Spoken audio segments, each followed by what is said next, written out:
Hello മക്കളെ, 3 മാർക്കിന്റെ ഒരു ക്വസ്റ്റ്യൻ ആയിട്ടാണ് സാർ ഇന്ന് വന്നിട്ടുള്ളത്. ഇവിടെ നോക്കടാ, 11, 13, 15 എക്സെട്ര എന്ന് പറയുന്ന അരിത്തമെറ്റിക് സീക്വൻസിന്റെ സമ്മിന്റെ അൽജിബ്രിക് ഫോം കണ്ടുപിടിക്കാനാണ് പറഞ്ഞത്. എടാ, കോമൺ ഡിഫറൻസ് എത്രയാടാ? 11, 13, 15 എന്ന് പറയുമ്പോൾ 2 അല്ലേ കൂട്ടി പോയത്. ഇവിടുത്തെ ഫസ്റ്റ് ടേം ആരാടാ? ഫസ്റ്റ് ടേം എന്ന് പറയുന്നത് 11 ആണ്. നമുക്ക് സമ്മിന്റെ അൽജിബ്രിക് ഫോം കണ്ടുപിടിക്കുമ്പോൾ d/2 കൂടി വേണം. ആരാ d/2? ഡിന്റെ പകുതി 2 ആണ് ഡി എങ്കിൽ ഡിന്റെ പകുതി എത്രയാടാ? 2ന്റെ പകുതി എത്രയാ? 1 ആണ്.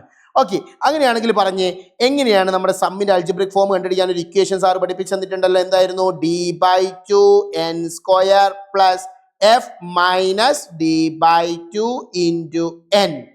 പറയടാ, ആരടാ d/2? d/2 എന്ന് പറഞ്ഞാൽ 1 ആണ്. n² എന്ന് പറഞ്ഞാൽ ആരാ? n² തന്നെ. പ്ലസ് എഫ് ആരാടാ? എഫ് 11 ആണ്. മൈനസ് d/2 ആരാ?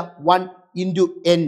നോക്കിയേ, 1 ഇൻറ്റു n² പ്ലസ് 11 മൈനസ് 1 എത്രയാടാ? 10. എത്രയാണ്? 10 n. സോ നമുക്ക് എന്ത് കിട്ടി? സമ്മിന്റെ അൽജിബ്രിക് ഫോം കിട്ടി. ഇനി നമ്മളോട് സെക്കൻഡ് ക്വസ്റ്റ്യനിൽ ചോദിച്ചിരിക്കുന്നത്, നല്ലോണം ക്വസ്റ്റ്യൻ നല്ല രീതിയിൽ വായിക്കണേ.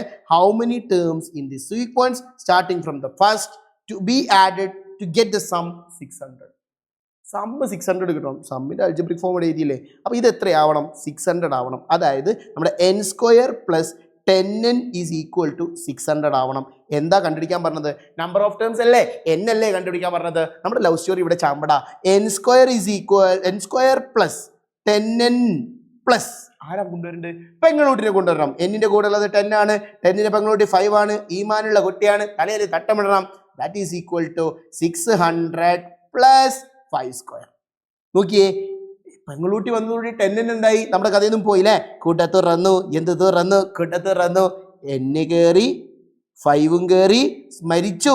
പ്ലസ് ഇട്ട് സ്മരിച്ചു. തട്ടം കുടയുടെ മുകളിലൂടെ ഇടാൻ മറന്നിട്ടില്ല. Yes, that is equal to 600 plus 5² 25 അല്ലേ? 25ഉം 600ഉം കൂട്ടിയാൽ 625 എന്ന് കിട്ടും. കാറ്റടിച്ചു. എന്തടിച്ചു? കാറ്റടിച്ചു. കാറ്റടിക്കുമ്പോൾ n plus 5 is equal to, ആ സ്ക്വയറിലും കൂടി അങ്ങോട്ട് പോകുമ്പോൾ √625 ആവും. That is equal to n plus 5 is equal to 25. √625 എത്രയാണോ? 25 ആണ്. That is equal to n plus 5 is equal to 25 എന്നുള്ളതിൽ ഈ പ്ലസ് 5 അപ്പുറത്തേക്ക് പോയാൽ എന്ത് സംഭവിക്കും? n is equal to 25 minus 5. That is equal to 20. So നമുക്ക് എന്ത് കിട്ടി?